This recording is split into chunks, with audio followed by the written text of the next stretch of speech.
Broadcasting from the heart of downtown Hollywood. This is SoFloRadio.com. SoFloRadio.com presents CEOmanship, becoming a leader in today's business world, with your host, Steve Gordon, CEO of Gordon Partnership Group, an international business consulting firm specializing in CEO bootcamp, sales team training, as well as client growth and retention. Visit GordonPartnershipGroup.com. Gordon Partnership Group, your success is our business. And now, here's your host, Steve Gordon. Welcome to CEOmanship. I am Steve Gordon. I'm your host. And CEOmanship is the radio show for business owners and CEOs. And so to my left, those of you watching on the live video stream, is my producer, George Rodriguez. Yes, sir. I'd like to wish you a happy Hanukkah while you're sitting in your Santa hat. Well, Santa is cross-cultural. We just decided. Well, you know what? We could have an entire show on the meaning of the holidays. We sure could, but he's debatably not a religious figure, so everyone can love Santa. You know what? I agree with that. I just had that conversation with my wife Lori today about how no matter what your background is, everybody loves Santa. He represents Genericus. Festivus, the holiday season. Do we have to pay a royalty now because you just mentioned that word with the F? No, absolutely. No, before I introduce, let me introduce Mark first, then I'll ask a question. So to my right, your left, those of you watching on the video stream, is Mark Anoff, our associate producer and our social media expert. So good afternoon, Mark. Hey, good afternoon, Steve. Thanks for coming in again. Well, it's my job. And no, I love being here. I look forward to it. And no matter what, short of an emergency, this is my place to be. Hey, and following Sundays, I do look forward to Mondays. I do too. I look forward to Mondays. You know, a couple of things. I want to talk about this past weekend, but I know that you have a special event coming up. And before we get into the show, if I remember, you have a country Christmas musical variety show coming up for those of our listeners here in the Southeast Florida area. That's correct. Thank you, Steve. On Wednesday at American Rock Bar and Grill in Deerfield Beach on Hillsborough Boulevard, beginning at 7 o'clock, we have a country Christmas, which, by the way, stars a host of our Tuesday show, Siren Sandra.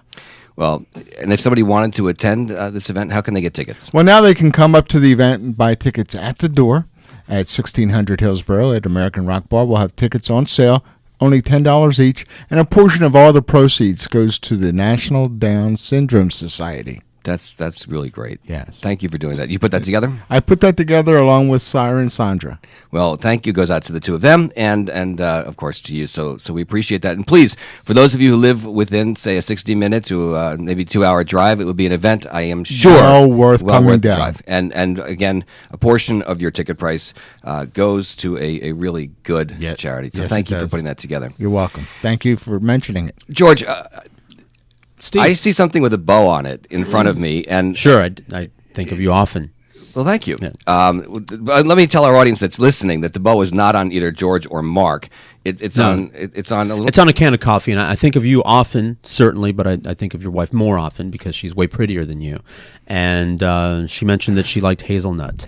And hazelnut coffee. Hazelnut coffee, and that's I love hazelnut coffee. Hazelnuts, and I just love that flavor. That's why I like cigars. As a matter of fact, that's what I'm going for when I smoke a cigar. And this is my favorite coffee because it's hazel. Yeah, you can do whatever you want with it. I really glued that bow on there. That makes it a holiday present, a Hanukkah present, if you want. Well, we are a mixed family. So for even though this would go for my first night, my gift, right. I will share this with my wife because that's the holiday season. So this is a well, can. She sent me muffins. I know. So there you go. I reciprocate. Muffins beget coffee, I guess. Well, you can't have one without the other. So well, we have two choices here. Sure. And then the first choice is I bring it home because this is a can of Don Francisco's. We'll give them a little plug there. Sure. Gourmet coffee, vanilla nut. So maybe they say Don Francisco. Maybe they say Don Francisco. So Lori, I know you're listening. We have a gift that we're going to share, but maybe we'll bring some of it back to a future show, and we can have coffee and some healthy baked goods. So I'm going to turn the name of that product so it faces the camera. They have different flavors. They're not that. This is that. Well, I appreciate that. So thank you for thinking of me and on this holiday. Again, CEOmanship is a show for business owners and for CEOs. And if you're a business owner or you're a CEO and you'd like to be featured on CEOmanship, please contact me by email at steve@Gordon, Gordon, partnership, partnership.com. Also, don't forget, you can visit CEOmanship.com after the show. You can download a copy of today's episode or watch or listen to past shows in our archive section. Although you may not be able to do that today, for those of you listening live, you'll hear why in a few minutes. But do bookmark that page because it will be working again. Also, to make sure that you never miss a future episode, you can go to the podcast section of iTunes and search for CEOmanship and then subscribe. And this way, each week, the audio version of CEOmanship will be delivered directly into your iPhone, your iPad, etc. And you'll never have to worry about missing an episode or a show.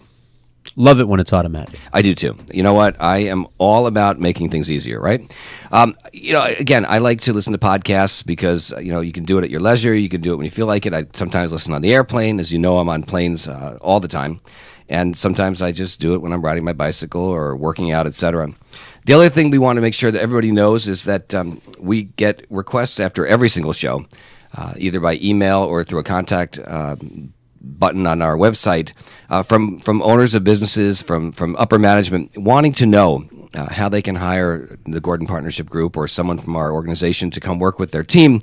And again, just as I said before, just send a quick email to steve@gordonpartnership.com or go to gordonpartnership.com and just complete a contact us form, and we'll get back to you within 24 hours.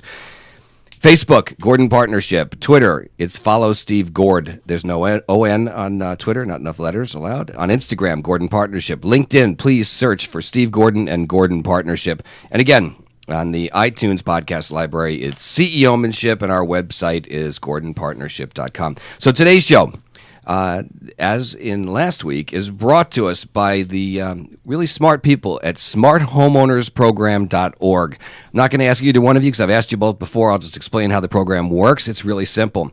Imagine you get paid to do something you're already going to do. Would you do it? Of course. I mean, if it was honest, ethical, legal, of course you'd do it, right? Absolutely. Which is not to imply that by your answer that you wouldn't do anything honest, ethical, legal, or I would only do it honest, right. ethical. So otherwise, these guys they're brilliant, right? So what they did is they formed the largest broker-to-broker referral network in the real estate industry, at least to my knowledge, here in the United States of America. And what they basically said is this: you own a home. Well, yeah, and one day you or your heirs, your estate, somebody is more than likely going to sell that home. In fact, statistically, it's like 99.99% that a home will be sold at some point, even if it's passed on through an inheritance. So when you sell your home, more than likely you're going to use a real estate professional, a broker, who is the person who owns the agency, from your local area, because they have the right clients, they have the contacts, they know the market, etc. So all these guys at smarthomeownersprogram.org said was, look, we've got a relationship with all these brokers. If you'll go to the website, smarthomeownersprogram.org, and you'll fill out a little form, takes you about 2 to 3 minutes, tell them your name, your email address, a little bit about the house, single family, where it is, the address, etc., who the owners are, who's on the deed, if it's one person, husband, wife, parents, etc. And then based on the value of your home today, these guys will give you, over the next 3 to 5 years, between $300 and up to $10,000, and all they ask in exchange is that when and if, so you're not required, George, but if and when the time comes that you sell your home, you simply use a broker from their network, which is pretty much everybody in your community anyway, which is what you just told me you're going to do anyway. So why not sign up? Doesn't cost you a penny to sign. And you know what? Take the money. Works for me. Anyway, we know a lot of people who have taken advantage of this program, and more every single week. And by the way, the folks at smarthomeownersprogram.org have also told us that if you sign up, and it doesn't cost you anything to do so, and you tell a friend to do the same thing, then they will actually give you a little thank you in the form of a $50 gift card on top of the $300 to $10,000 that they were going to give you anyway. So, wow. Pretty good. Anyway. Wow. And good. So, go ahead. Usually I ask you guys, how was your weekend? Ask me about mine this time. How was your weekend? Well, that's fodder for today's show because I had a whole different topic, but every once in a while something happens. But let me start with a couple of good things. Please do. I'm waiting for Give us the good news first. So here's the good news. So y'all know y'all. Yeah. Well, we're in the South now.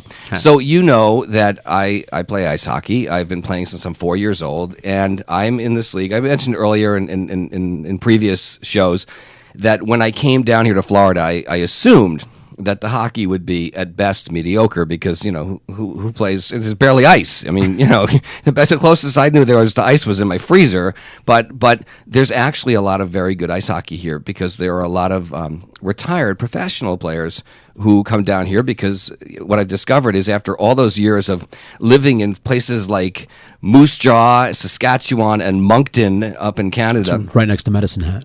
Near Medicine Hat. Right, where it's cold and it's dark and it's really cold, that there's something alluring about the warm weather of Florida. So they retire down here, and maybe the fact that there's no state income tax probably also helps.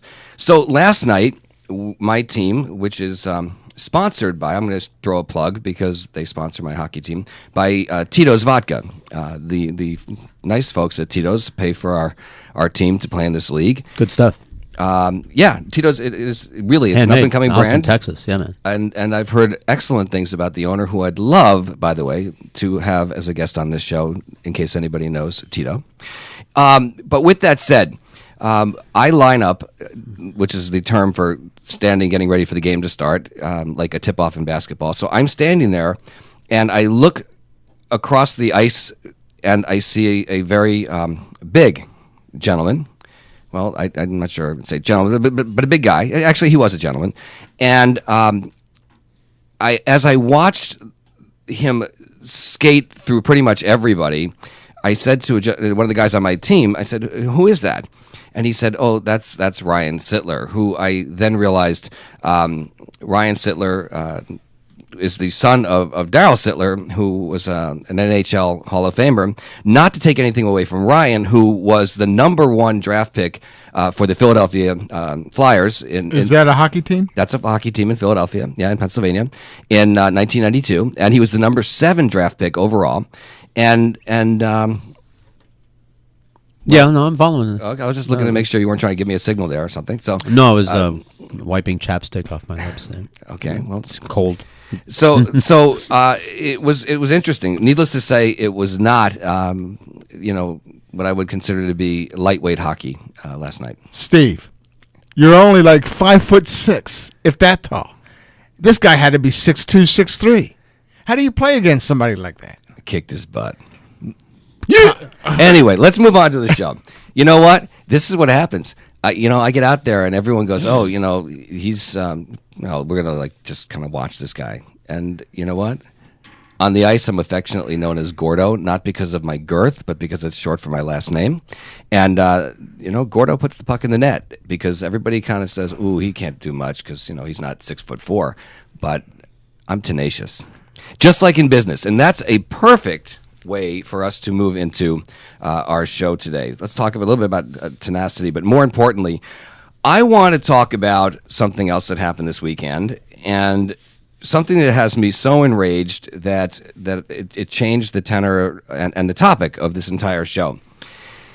And it made me realize how important, as business owners, it is that we are fully aware and we fully train our employees on customer service. Because at the end of the day, what these employees say and do can completely impact the make or break of our corporations. And one of the things when people hire my company, Gordon Partnership Group, when I come in and do CEO training and CEO boot camp and sales management training and all of those things with your corporation, we talk about this because, well, let me just start by giving you a couple of examples of situations that had such positive impacts on me that I have told these stories in some cases over and over. One of them is a very brand new story.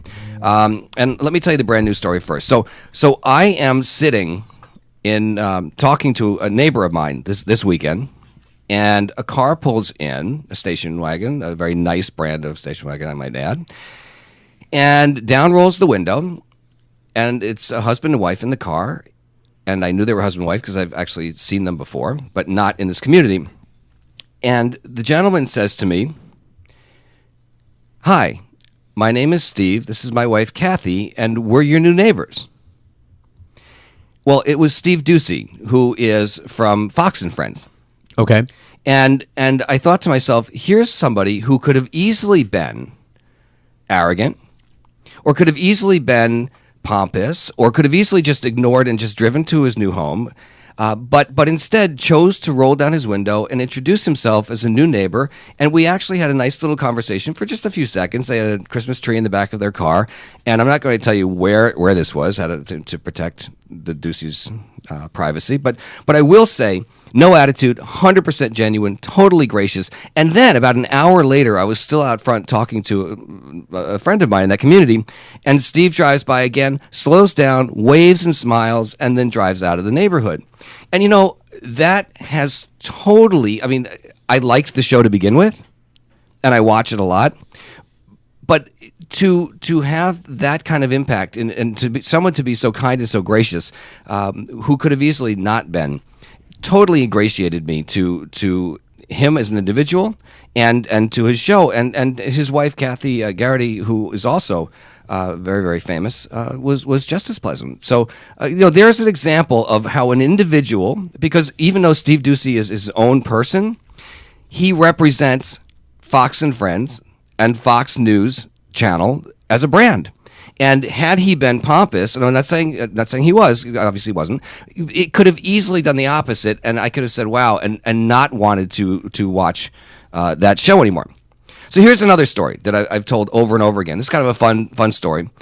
Years ago, I was in Europe, and I was training a sales team, and the head of sales for the European division of this company came over and asked me, he said, "Steve, would it be all right with me if I allowed somebody from a different sales organization to attend my trainings for his sales organization?"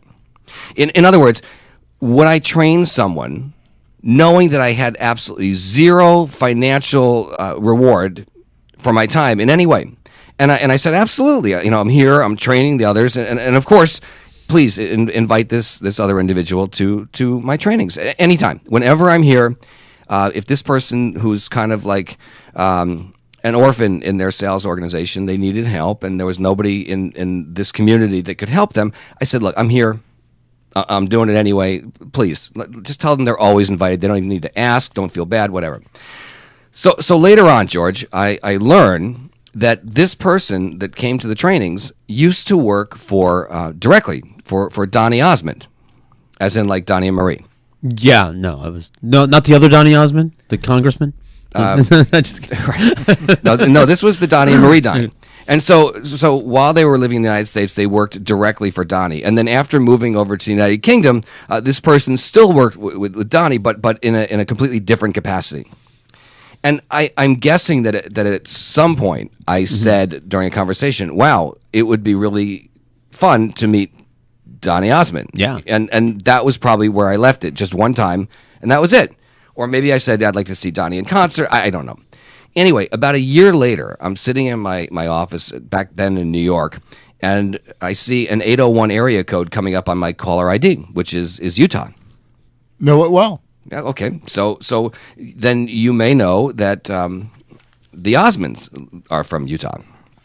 So I answered the phone, and the voice on the other side said, "Hello, Steve. This is Donny Osmond." And at first I was like, oh, "Come on, right?" And then I realized that it really was very, very quickly. And the reason I knew is he said to me, "I realize this is kind of short notice, but I have a concert tonight in New York City in a very, very small venue, and it's really a concert for my VIPs, people who belong to my fan club, and but." If there's any way that you can rearrange your schedule to come to the show tonight, I would like you to come as my personal guest. And then if you can possibly find some time to come backstage after the show, I would really like to personally thank you for helping my friend and my business partner a year ago when you were over in London.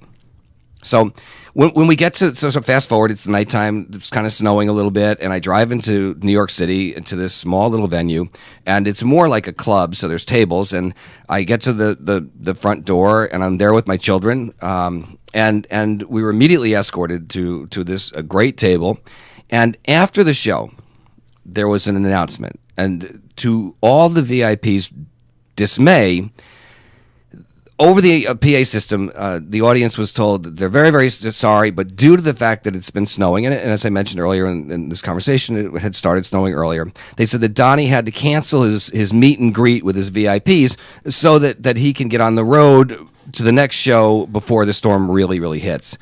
Now, people were obviously upset because they were all his biggest fans and people who belonged to his fan club, and I don't know what else makes you a VIP with him. I was happy to be at the show, and I had a great time, and I was just appreciative that Donny Osmond had even called and thought of me a year later or whatever it was. But I was disappointed for my children. But what is right?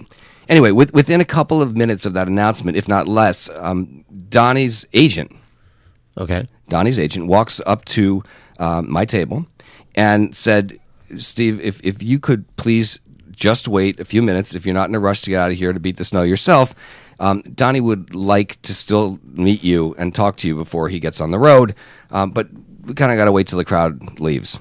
So the crowd left, and I was very promptly escorted backstage with my children. And Donny Osmond shook my hand and thanked me personally for unselfishly helping his business associate. And he and I spoke for about 2 or 3 minutes, but that's not the best part of the story. To me, the best part of the story was that my kids were young at that time and small. Okay. Right? So small kids. And so Donny Osmond, who, obviously plenty of money, plenty of fame, could have, again, been very, very arrogant or could have been, a lot of things. But he wasn't. He actually got down on his knees so that he was at eye level to my children. And even though he spoke to me for a couple of minutes about business and things like that, he spoke to my children as though he knew them, and he talked to them about school and about what they liked, and he genuinely listened to my kids, and he made them feel really, really special, and he made them feel important, and his being such a gentleman truly, again, earned my respect to the fact that to the point where I have told that story, as I mentioned, probably thousands of times now, about what a gentleman Donny Osmond is, and for that, he will always have my respect, and I will always go out of my way to make sure I say good things about him because he was so nice. Again, an example of one small deed that probably meant nothing at the moment to him, right, but had such an impact. And this is before social media was so big and things could get out of hand. And we're going to talk about sort of the powers of how social media can impact you positively and negatively in a minute. I want to share one other quick story that's a positive one, and because I want everybody to know that this is not all a complaint session, but I am going to share a couple of things that have also happened after this that are on the opposite side of the spectrum. Because as business owners, we need to know both, and we need to be able to control what's happening, or at least to be able to prepare our employees as best we can. So about a year ago, Lori and I were getting on a flight to Hawaii, and it was the Monday after Super Bowl Sunday, and if I recall, the game that year was at Giant Stadium, which is in New Jersey. So the Newark airport was absolutely filled with celebrities, Mark. You can imagine, everybody at the game. Newark. That's in New Jersey. Correct. Thank you. And so on our flight, sitting just a couple of rows in front of us in first class was Steven Tyler.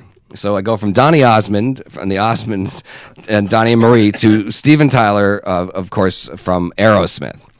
And sitting in a row directly in front of us, in between us and Steven Tyler, was a young couple and their fairly new baby. And you're probably thinking, where am I going with this? Anyway, it's a long flight from Newark, New Jersey to Honolulu, and then we actually continued on. Honolulu, that's where you're going with this. No. Are you going to get married with this? No. Oh. We were actually married, but we were actually going to look at a place to live in Maui. I've heard you tell me that you thought of living there. We actually were planning on that, but and someday we will, because we love Hawaii. But anyway, the point was this, that several times during the flight, Steven Tyler walked back and spoke with these parents, and he played with this baby, and he was such a gentleman, no ego. I mean, you're talking about being someone who is part of maybe one of, if not the most successful rock and roll bands in history. And at that time, I think he was also a judge on American Idol. So, I mean, you know, you don't get much bigger in that industry than Steven Tyler. And here he is being just one of the passengers on a plane, not flying private, flying on a commercial jet, and being really approachable with people on the flight. And then a couple of days later, Lori and I are having dinner, and it's about 8 o'clock in the evening. It's very quiet. We're sitting outdoors at this restaurant. And at the table right next to us, which was empty, walks in Steven Tyler, right? How fortuitous, right? And I'm telling you, Steven was as close to us, or to me, where I was sitting, as I am to you, Mark, or you, George. And again, when he walked in, he was polite. A couple of fans approached him at the table. You know, I would have loved to have talked to him, but I thought I'm not going to interrupt his dinner, and I left him alone. But a few fans did go up and speak to him. He was polite. He was very courteous to the wait staff. He was just a gentleman. And so again, Steven Tyler and the Aerosmith brand have earned my respect for being, you know, really great people. And you can imagine that when you do the right thing, it goes a really long way. And so think about, again, when you're in business, doing what the impact of a little thing, just going a little bit out of your way for a prospective client, for a client, what that can mean. And then think about not going out of the way, or even worse, doing the wrong thing. So I'll give you a couple of stories that have also happened to me that have had the opposite effect. A couple of times I'll mention some brands. In one situation, I'm not going to mention a brand yet. You'll see why. Many years ago, I bought a bunch of computers from Dell. And here, see, this is the impact of a negative situation. Here I am years later still telling the story, but this time on the radio. And for whatever reason, a couple of them came in and they had screen issues. And I was on the phone with technical support for hours and hours and hours. And I should mention, by the way, that my degree is in computer science, electrical engineering. So it's not like I needed to be asked questions like, is it plugged in? But I understand that that's the kind of steps they have to go through. Yeah. You've had that question before. Sure. Anyway, the person I spoke with had a challenging time communicating in English, kept me on the phone for hours, going through obvious scripted steps. And I said, you know, maybe there's somebody we can escalate this to, because I have an ability to understand the basic steps, and we're going over the same questions over and over again. Finally, they agreed to send me a replacement screen for the two computers I had, and they told me I have to install them myself. Well, I may be a computer science programmer and an electrical engineer, but I'm not, you know, saying I can put a computer together. But they also told me if I took the old screen off and put the new one on, it would void my warranty. So I was so angry that I returned the computers, and I vowed that I will never buy computers from Dell again. And I haven't. And I've told this story hundreds and hundreds, if not thousands of times.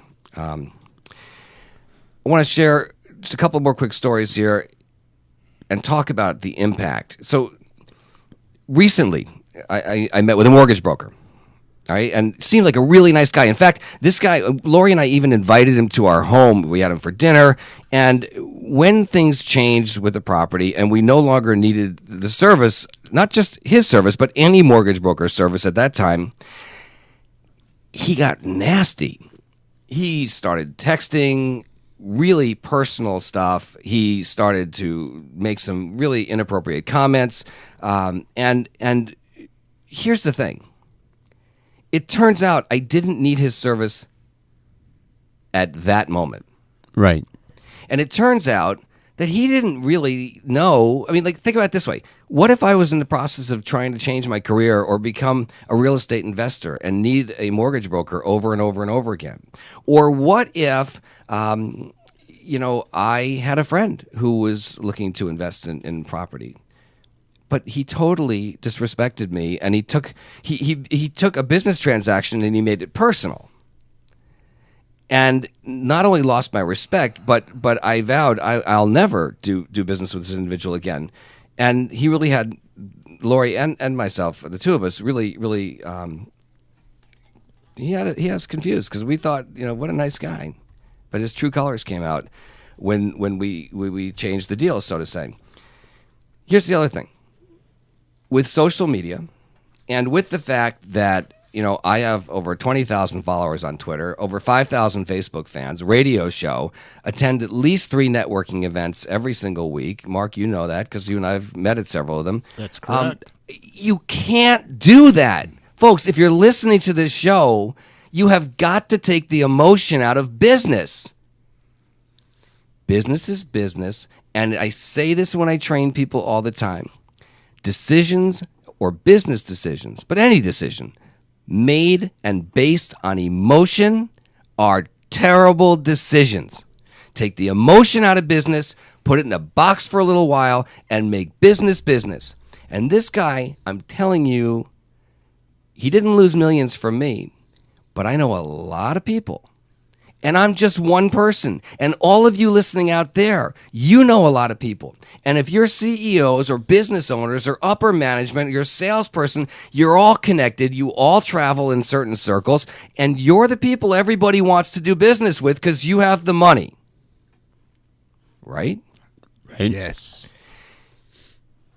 Folks, if your salespeople, if your front office, if the folks answering the phone are not 100% buttoned up and totally devoid of personal versus business, you got to get rid of them. You have to fire them. I'm saving the best story for last, and then I'm going to share a few other things with you when we come back. But we're going to go to a break right now. This is Steve Gordon. I'm the CEO of the Gordon Partnership Group. This is CEOmanship on SoFloRadio.com. More CEOmanship with Steve Gordon next on SoFloRadio.com. Put a team of professional consultants behind your home or business computer with Key Information Solutions, providing solutions to your internet and computing needs while keeping you on the cutting edge of technology. Preventative maintenance and networking support, hardware and custom-built computers. Let Key Information Solutions be your personal tech staff for your home or office with affordable hourly, monthly, or annual rates to fit anyone's budget. Call Key Information Solutions now, 954-973-3374. That's 954-973-3374. Or visit keyinformation.com. Broadcast radio production, sound design, audio, talk shows, commercials, trailers, voiceovers, webcasting, engineering, music. Learn how for a lot less than $10,000. Send a text to 954-803-9717. That's 954-803-9717. When you're ready to actually lose weight safely and steadily while being monitored by a physician, the Weight Loss Clinic of Dr. Kim Jacobson is there for you. The family medicine practice was established by her father in 1956 and continues as a medical practice that now specializes in weight reduction. Dr. Kim Jacobson joined the practice 20 years ago as both a family medicine practitioner and weight loss specialist. The Weight Loss Clinic utilizes a combination of appetite suppression medication and vitamins to produce great results, usually 3 to 4 pounds per week for most patients. Now you can change your lifestyle while still enjoying your own food, just less of it. They offer a choice of 2, 3, or 4-week plans. So whether you just need to lose a few pounds or a lot, the Weight Loss Clinic of Dr. Kim Jacobson can help you. They're located at 5454 Northeast 4th Avenue in Miami, just 2 blocks west of 54th Street and Biscayne Boulevard. Call them at 305-751-0091. They'll be happy to answer any and all of your questions. That's 305-751-0091. Get started on a beautiful new body today with Dr. Kim Jacobson and the Weight Loss Clinic. Now, back to CEOmanship with Steve Gordon on SoFloRadio.com. Okay, so we're back. We're talking about customer service and how it can make or cost you potentially millions of dollars as a business owner. So remember I started the show, Mark, and I said to you and George, I said there was something that happened this weekend that completely changed the tenor and topic of the show. Yes, You did. I've You been did. waiting. You teased that, Yes. as we call it in Well, broadcasting. Yeah. I'm looking and I'm thinking, I hope I have enough time to really finish this story. So here's the deal. Let me tell you a situation now, and I'm not going to mention the name of the person or the company because there's pending litigation, and this all happened in the last 24 to 48 hours. I can't believe what happened. And again, I'm not sitting here on the show today to vent my personal issues. I want you as a business owner to be aware that what your employees are doing could impact you and you don't even know it. Or you do, but you're not really thinking about it. So let me tell you the story. So as you all know, I was about to, we talked about this, to close on a house last week, and there were some issues with the house. One in particular that several lawyers advised me would become a bigger issue down the road, and it had to do with a lot line, zoning on a lot line, and there was a place on the house where, because the actual line was on an angle, right? The lot itself, the house was straight, but the lot was on an angle. There was a spot where there were 9 inches too close to the lot line, which meant that I needed a variance to get a clear title to allow me in the future to be able to sell that house without any issues. I mean, there's a lot more to it, but I'm not going to get into that. But that's the layman's term. And so the real estate agent, who was actually had both sides of the deal, it was his listing and he was working with us, kept saying, no, it's no big deal, it's no big deal, it's no big deal. And there's two things. There's something called insurable title and marketable title. And what it basically means is that the title company will make sure that when you go to sell your home, if there is a problem like this, if it's insurable and marketable, that they will make sure that you are not forced to, they'll cover you if you have to fix it. So in my case, fixing it would mean having to remove 9 inches from one corner of the house because I can't move the lot line. At the last minute, and you know, both of you, how much I loved that community. I mean, it kills me to sit here right now and tell you that I had to walk from this deal. But under... No. Yes, you didn't know. I didn't tell you. Right? So under strict advice from several lawyers, they all said, it's too much trouble. Don't. And finally, they said, well, if the title company will give you something in writing, and they told me what they needed, then go ahead, because then it's good. But in the bottom of the ninth inning, the title company, which kept saying, no problem, said, oh, no, we can't give that to you in writing. So, okay, great. You know, it's great that they all tell me this stuff, but 15, 20, 30 years from now, I go to sell the home and there's a problem. Anyway, I don't want to sound enraged because that's not the problem. When I left my old home, there was a short gap of time, several weeks, between moving and closing into the new home. And so part of the contract was that we would have what's called a pre-occupancy agreement. And the seller said, yes, we'll allow you to stay in the house and we're going to charge you $100 a day. And I thought that was reasonable. And I was allowed to store some of my furniture and some of my personal items there. And if I wanted to, I could stay there or do it. In other words, I was a renter basically by the day. Okay? Yes. So I'm in the Northeast Tuesday, Wednesday. I fly home Wednesday night early so that I could come to closing on Thursday. And at the last minute, without getting into too many details, we decided that this was not going to work. And we decided that we're not going to close. Now, there's a deposit being held in escrow. Okay, that's part one. So Thursday, the deal's canceled. All right. We also go out and find another home and say we put a deposit, I think on Friday or Saturday, on another home, which, by the way, I should mention, was also a listing of the same agent. Okay? So without any communication, I go and I on Saturday, after coming back from this trip, I say, we call the agent and say, we need to get our stuff out of this other house. To which I'm told, you don't get anything until you sign a release for the $25,000 deposit that you put on this first house. And I say, A and B has nothing to do with each other. And that was the beginning of a huge problem. So I say, look, we're renting this house, and that money's in escrow, and we'll talk about that. That wasn't the issue. So here I am. They have the house locked up with all of my personal items in it. Wow. And they're telling me that the owner and the agent will not allow me access to the property to get my personal goods. So I go to the police and I say, listen, I got a problem here. And I don't want to cause problems. I don't want to have any issues. I just want my stuff. And can you help me get into the property? So the police officer calls the real estate agent, and the agent says if he goes near that property, we'll have him arrested for trespassing. And it gets worse and worse and worse. I can't even. There's so much going on here. I know I'm going to forget everything.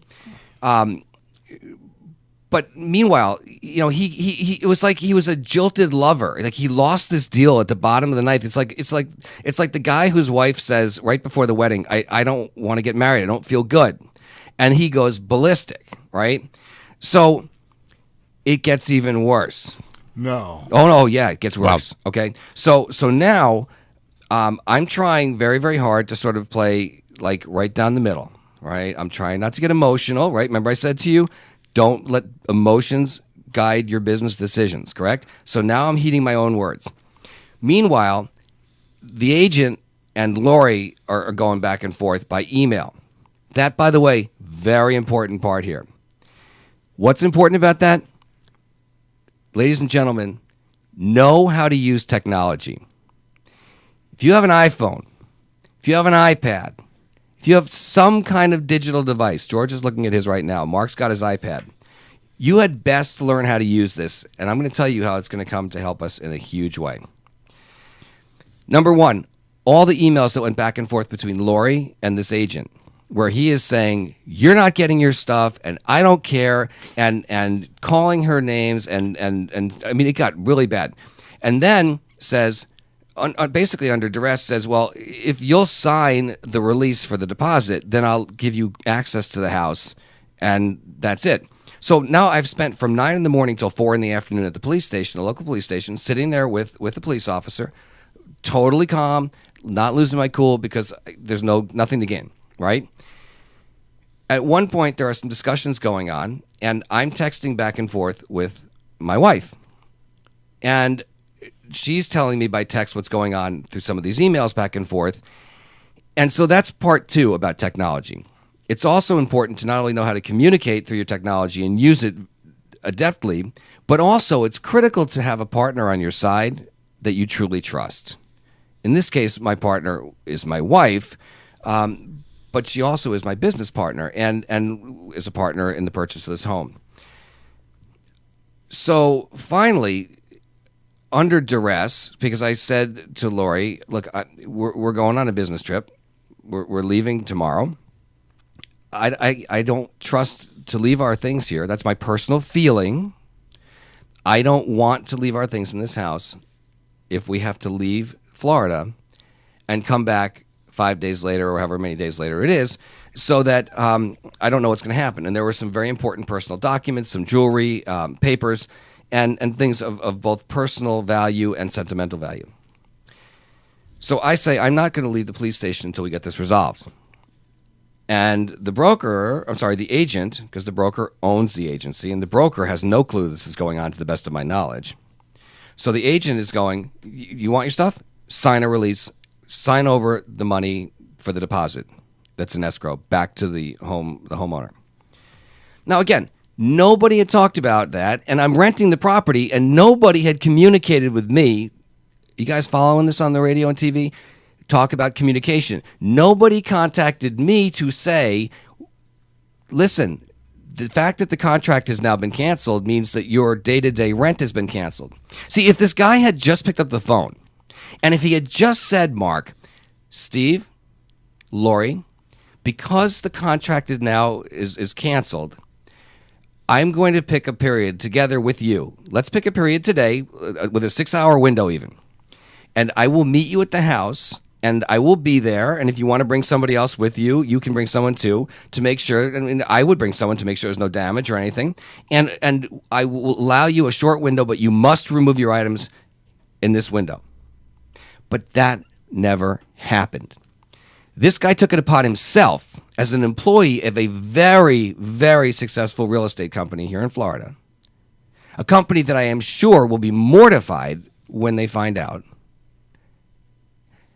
took it upon himself to essentially conspire with the owner to, in my opinion, extort me by holding my personal property hostage. That's what it sounds like. Okay, now, I was paying the rent. Anyway, all of this aside, right? I get in the house, finally, because under duress and the fact that I had no other way to get this, the police basically said, look, we don't know if this is a civil situation. I'm saying, look, if you can't get this done, I want a bench warrant. I want this guy arrested. I want the homeowner arrested out west. I'm getting mad, right? This is my stuff, and it has nothing to do with the deposit. And the deposit is an escrow, so it's not like it's going anywhere. It's not like I got the check or they got the money, right? Anyway, so I realized the only way I'm getting access to this home is to sign this form, and so I get an electronic, an email, and I digitally sign my name, really against my will, but I had no choice. And then I say, but it doesn't matter because Lori is not signing this form. So he has his assistant send Lori's form to me. Meanwhile, by email. He then lets me in the house, so I'm like standing there with my stuff, and he goes, and by the way, the police officer was not there, all right, under my request. I said, look, I don't want any issues here. I want a witness that we get everything out, that I did no damage, that I didn't touch anything, there were no arguments. I am requesting a police escort, right, to the home, and that was it. So, meanwhile, people that I become friends with, some I've done business with, are watching me move my things out of this. Oh no, I'm sorry, I'm jumping ahead. He goes, well, you can't take the stuff yet. I said, why not? He said, Lori needs to sign. I said, I've told you she's not going to sign this. She is not going to release this. I told you that already. And essentially, at a figurative gunpoint, he said, sign the document. We're sending it to you. And he watched me sign Lori's name to this document digitally. People can't see the looks on my face, but well, the people watching can. But do you understand that the legal implication of me? Okay, like I'm doing this under duress because I have no choice. I gotta get my stuff, right? But for him, as a licensed real estate professional working for a huge corporation, had his assistant send a document to me.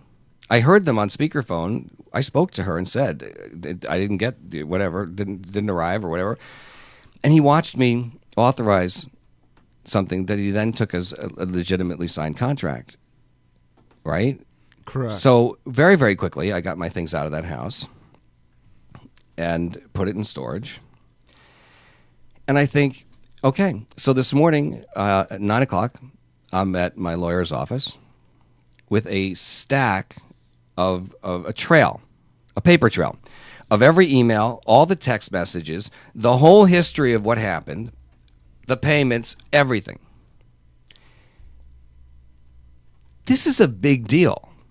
Because if you owned that company, Mark, and one of your employees did something so, I'm going to say ridiculous, because I don't want to say anything worse right now, and now you get hit with a lawsuit, that's a problem. And I realize it's my story for those of you listening, but it could just as easily be your story as the business owner. And this is something that you need to be aware of as you work with your employees, as you hire corporations like mine to work with your employees, so that you have the ability to make sure that you are always getting the proper responses and the proper action out of the people that work for you. Got it. I'm going to fire that. I'm going to fire that guy. I know just who to fire. Mark. No, just All right, he's so belligerent. So look, with that said, and again, I will bring you up to date. I'll keep you up to date on what happened. But And there may be shots being fired figuratively right now between lawyers while I'm on this show. There may be, but from my past experience as a real estate appraiser, having dealt with issues similar to this, if the sale is actually null and void because of the title situation, what's this guy doing holding you captive? It's irrelevant. Like this? The seller and the buyer has the right to cancel a transaction up to a split second. I talked to a friend of mine who sells tens and tens, maybe hundreds of millions of dollars of property a year, and he said it happens all the time. People 10 minutes before the closing go at the table. I changed my mind. Right. Okay, that's why money gets held in escrow. It's not about that. Not at first. It is about the fact that an employee of a corporation made a decision unilaterally to hold somebody else's property at hostage while conspiring with the owner saying, we'll get this for you because we're going to lock these people out. Wow. It doesn't even matter. Just from a business perspective, forget what happened. Just think about how a little action could cause huge. Look, here I am on the radio talking about this. This is going to live on iTunes. It's going to live on YouTube, on my website, SoFlo Radio website. Yep. It's going to be all over social media. If I choose to, it could be all over the local media, local radio. I happened to mention to you yesterday that I bumped into a neighbor of mine, Steve Ducey from Fox News. Could go there. I'm not saying it will, but it kind of makes for an interesting story, don't you think? I sure do. All right, so let's talk a little bit about customer service and how we can improve customer service. All right. Number one, let your customers know who you are and communicate. Communicate. All right. I can't tell you over and over again. This could have been handled 1,000,000 times better if there had just been communication. Just tell and the other thing is this particular person said, well, I left you a message. Mark, I don't know about you, but when I get a text message or I get a voicemail message, my phone lets me know. And unless I delete it, it's still there. And guess what? There was no message. All right? How about just being honest? I screwed up. I got your stuff. This is what happened. On emotion, I locked the house. Or because the transaction didn't happen, and to protect your stuff, I locked the house. But no, you can't get into the house unless you pay. So communicate. Number two, you got to be available. This is a really big part of customer service. Maybe, let's take this story out of the way. If customers can't get a hold of you, because a lot of people work virtually these days, right? If you're on the road or you work from your home, there are services and systems that allow you to be connected to or to connect to your cell phone or to wherever you are, and people can dial it, whether it's a toll-free number or a local number, and always have access to you. So make sure you're accessible. Treat your VIPs like VIPs. I think you should treat every customer like a VIP, but we obviously know in every business there are certain clients that do provide greater reward to our corporations, and they need white glove treatment. I think in today's society where people can buy things online and they are searching in many cases just by price, you have to differentiate yourself. And so a little advice that I give to my clients when I work with them, George, is that you have to offer something else special. Good idea. So in my case, Mark, I think that knowledge, information is really important. So maybe you want to offer special conference calls or online meetings or webinars or reports, but give something to your clients, all of them, that keeps them feeling like you're in touch and that you care. And that goes also to community, because the further and further away we go from having direct touch with our clients, we want our clients to still feel like we are people. One of our sponsors on this show, grapeswine.com, is a virtual business. They do millions and millions of dollars a year in wine sales. But what they do is it's not all web-based. They do have a web-based program, hence the name grapeswine.com. But Grapeswine also has a host of what they call wine advisors. These are individuals who physically pick up the phone and call the clients, offering them information about great product that they would like and answering questions and spending time so that this customer doesn't think that they're just, somebody who's buying from who knows where. And also, it's important if you have a virtual corporation, I believe it's really important to let people know where you are. It's not important to go out and rent an office. You don't need to do all those things if you don't need to spend the money. But people need to know where they could physically find you if they need to. It makes them feel more comfortable. Put up a video of yourself if you're the owner so that they can see who you are and that you're a real human being. Some pictures, maybe photographs of holiday parties, stuff going on in the office. All of those things are really critical to enhancing the customer's experience and making them feel good and comfortable purchasing from you. I printed out, actually, I asked by email and on LinkedIn and on Facebook and through Twitter, I asked some of our listeners to send in some interesting stories. Okay. I'm going to share a couple, all right? Here's one. It's from a gentleman named Ron. He said he had a problem with a new piece of electronic equipment, and he called for assistance. And the first technician that he talked to insisted there was nothing wrong with this company's equipment, and it must be his fault. And Ron goes on to say, when I explained that everything in the network had worked perfectly until he powered up the new item, the technician laughed at him. He goes on to say, when I asked to talk to a supervisor, he responded with the infamous two-letter expletive. We know what those two letters are, and hung up. I called back and spoke with a different tech who was able to resolve the problem in a matter of minutes and who then asked his supervisor to join us on the line.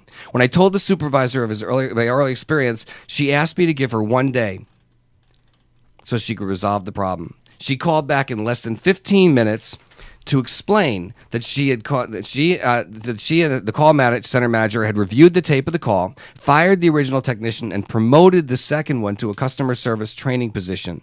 And he says this went from being a worse customer service experience to one of the best in less than 30 minutes. I have pages of these. We don't, unfortunately, have a lot of time to tell these stories, but you see how it's important to resolve issues the right way and to make sure that this company not only saved a customer, but this customer is probably doing what I did earlier in the show when I talk about Donny Osmond, Steve Tyler, et cetera, when they talk about the fact that this is a great story. Here's another one real fast. Here's the story. This comes from a gentleman named Andrew. Here's the story. In our large grocery store, I asked about the cinnamon buns that were in the sample dome. The employee I asked said, well, they were very fattening, and frankly, you could do with losing some weight. No. I don't make these up. They just came in by email, all right? Not real good customer service. Let me see if I could give you one more. Okay. I wish I had more time. Here, are your reps so busy following scripts that they don't listen? Here's another one that came in from a woman named Deborah. Here's the story. My father passed away, she said. I called the credit card company to cancel his account. I said, my name is Deborah. My father, Pat, passed away, and I'm the executor of the estate. I'm calling to cancel his account. The representative replied, well, I need to talk to Pat. I said, listen very carefully. She used the word dead. He's dead. Now, if you want to talk to him, you'll have to figure out how to do so. Meanwhile, can I speak to a supervisor? The supervisor got on the phone, and I said, do you have a connection with God? The supervisor cracked up laughing and then said she had heard about the conversation and obviously took care of it. We are at the end of our show, and so I want to thank you all for joining me today. Mark, thank you for everything you do to tweet and keep our folks up to date on what's going on. George, Steve, it's been great to work with you again. Always Thank a pleasure. you for my coffee, a can of vanilla nut from Don Francisco. My name is Steve Gordon, and I am the CEO of the Gordon Partnership Group. That's GordonPartnership.com, the Gordon Partnership on Facebook. Follow Steve Gord, G-O-R-D, on Twitter. Gordon Partnership on Instagram. CEOmanship on iTunes. Happy holidays to everybody. I will be back next Monday. For those of you celebrating Hanukkah, happy Hanukkah. For those of you celebrating Christmas, we will wish you a Merry Christmas next week. But winter solstice for all the Wiccans. Whatever you celebrate, I hope it's happy, it's healthy, it's successful, and that you continue to join me every single Monday at 2 p.m. Eastern on the CEOmanship radio show on SoFloRadio.com.